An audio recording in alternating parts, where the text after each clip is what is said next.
ہم نے الیاس کا ذکر خیر پچھلوں میں بھی باقی رکھا کہ الیاس پر سلام ہو، ہم نیکی کرنے والوں کو اسی طرح بدلہ دیتے ہیں، بے شک وہ ہمارے ایماندار بندوں میں سے تھا۔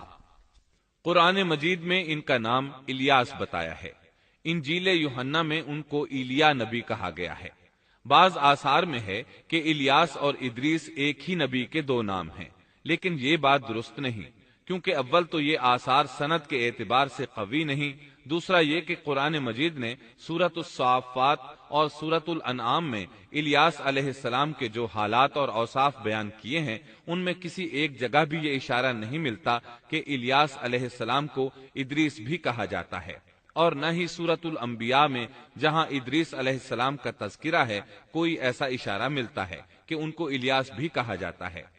مورخین نے ادریس اور الیاس علیہ السلام کے جو نسب نامے بیان کیے ہیں ان سے پتہ چلتا ہے کہ ان دونوں نبیوں کے درمیان صدیوں کا فاصلہ ہے، لہٰذا اگر یہ ایک ہی نبی کے دو نام ہوتے تو قرآن مجید ضرور اس کی طرف اشارہ کرتا اور مورخین بھی اس کی کوئی وجہ بیان کرتے۔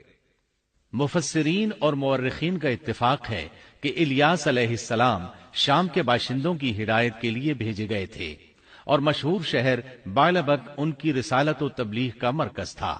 الیاس علیہ السلام کی قوم مشہور بت بعل کی پرستار تھی اور توحید سے بیزار اور شرک و کفر میں مبتلا تھی۔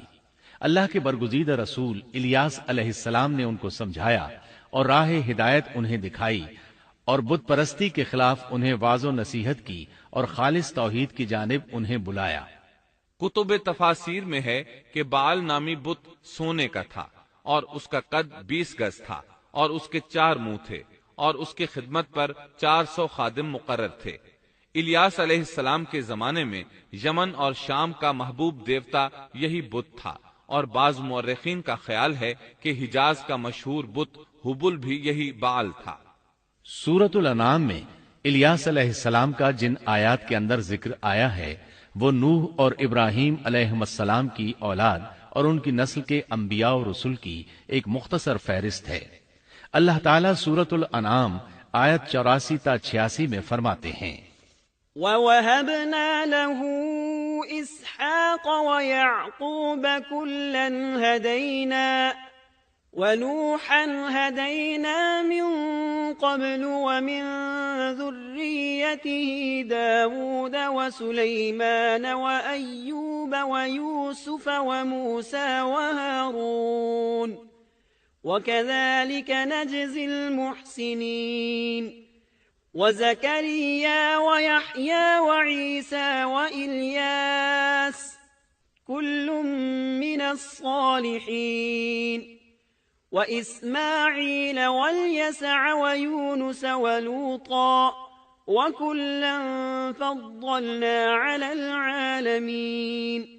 اور ہم نے ان کو اسحاق دیا اور یعقوب، ہر ایک کو ہم نے ہدایت کی، اور پہلے زمانے میں ہم نے نوح کو ہدایت کی، اور ان کی اولاد میں سے داود کو اور سلیمان کو اور ایوب کو اور یوسف کو اور موسیٰ کو اور ہارون کو، اور اسی طرح ہم نیک کام کرنے والوں کو جزا دیا کرتے ہیں۔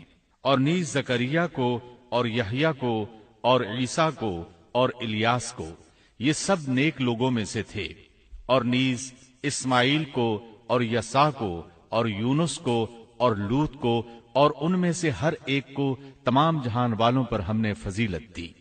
الیاس علیہ السلام اور ان کی قوم کا واقعہ اگرچہ قرآن میں بہت مختصر ہے، تاہم اس سے یہ سبق حاصل ہوتا ہے کہ بنی اسرائیل کے یہود کی ذہنیت اس درجہ مسخ ہو چکی تھی کہ دنیا کی کوئی برائی ایسی نہیں تھی کہ جس کے کرنے پر یہ حریص نہ ہوں، اور کوئی خوبی ایسی نہ تھی جس کے یہ دل دادہ ہوں، اور انبیاء و رسل کے ایک طویل اور مسلسل سلسلے کے باوجود بت پرستی، نجوم پرستی، عناصر پرستی، غرض غیر اللہ کی پرستش کا کوئی شعبہ ایسا نہ تھا جس کے یہ پرستار نہ بنے ہوں۔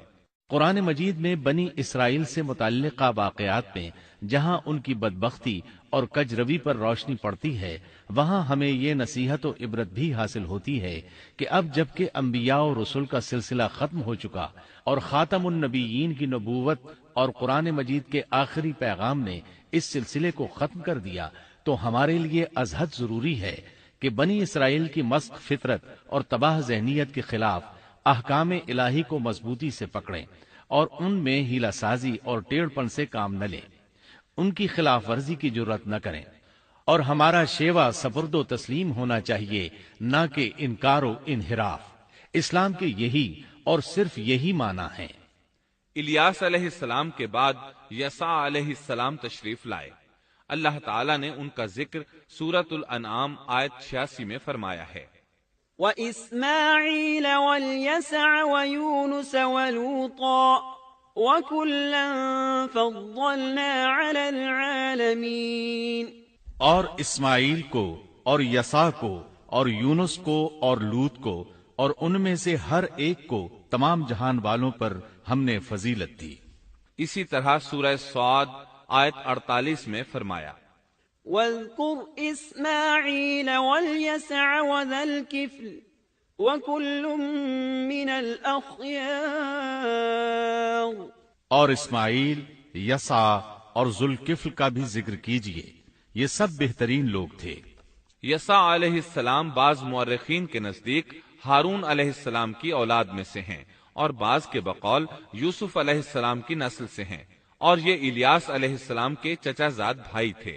ان کے باپ کا نام عدی تھا، گویا آپ کا پورا نام یسع بن عدی علیہ السلام تھا۔ یسع علیہ السلام کے بارے میں بھی کسی اہل علم نے تفصیل بیان نہیں کی، صرف اتنا مذکور ہے کہ وہ پیغمبروں میں سے تھے۔ اللہ تعالیٰ نے ان کا قصہ ذکر نہیں فرمایا، نہ صحیح احادیث میں ان کے بارے میں کچھ ذکر آیا ہے، بس اسرائیلی روایات ملتی ہیں۔ یسع علیہ السلام الیاس علیہ السلام کے نائب اور خلیفہ تھے۔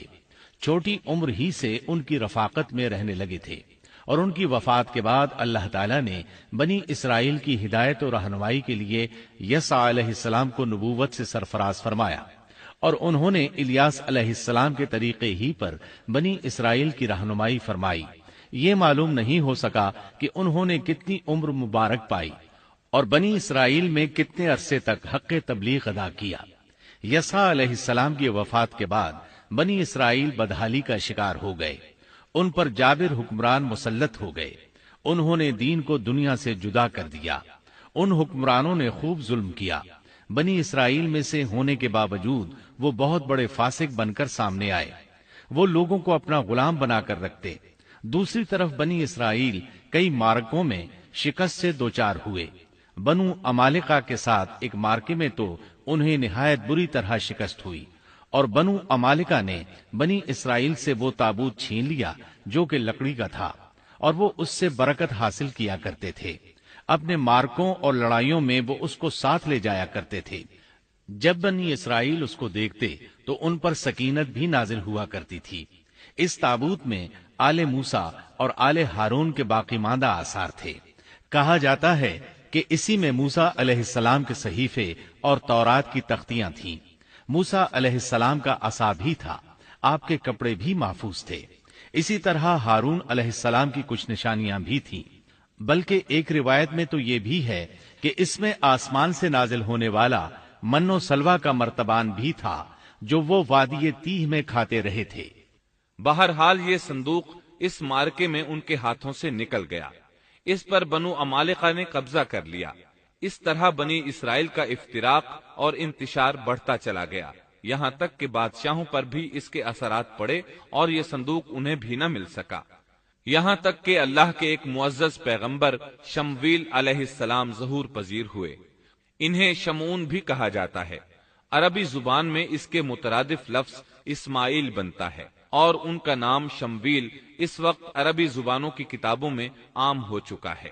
شمویل علیہ السلام نے دعوت توحید شروع کی، انہیں حق کی طرف بلانے لگے۔ چونکہ بنی اسرائیل اپنے انتشار اور تفرقے کو ایک عظیم مصیبت سمجھ رہے تھے، وہ ان کی دعوت کو قبول کرنے لگے۔